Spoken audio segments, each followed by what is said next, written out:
اگر سورج کا ظاہری حجم کمیت کم کیے بغیر چاند جتنا کر دیں تو کیا ہوگا؟ سب لوگ مر جائیں گے۔ سورج کو چاند جتنا چھوٹا کرنے سے وہ بلیک ہول نہیں بن جائے گا۔ سورج کا شوارزچائلڈ ریڈیس لگ بھگ چاند کے نصف قطر سے 3 گنا کم۔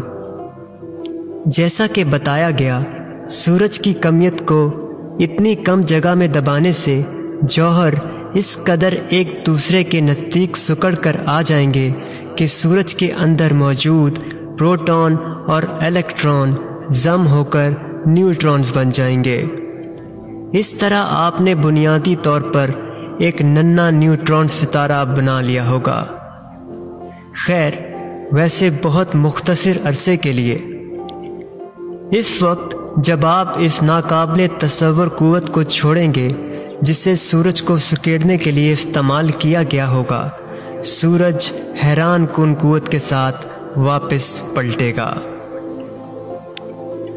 اگر ہم سورج کی کمیت کی توانائی کا 0.1% استعمال کر کے اس کو اشتعاعی توانائی میں بدل لیں تو ہمارے پاس 1.79 E44 جولز توانائی کے موجود ہوں گے۔ یہ لگ بھگ اتنی ہی توانائی ہے جتنی کہ ایک سپر نووا خارج کرتا ہے، اور تقریباً اتنی ہی جتنی سورج اپنی پوری حیات میں توانائی کو خارج کرے گا۔ جی ہاں، اس کا اختتام بہت ہی برا ہوگا۔ اس دھماکے سے خارج ہونے والی تابکاری اندرونی سیاروں کو بھاپ بن کر اڑا دے گی، سیارچوں کو نظام شمسی سے پھینک دے گی اور گیسی دیووں کی فضا کو چھیل دے گی۔ نظام شمسی مکمل طور پر مٹ جائے گا۔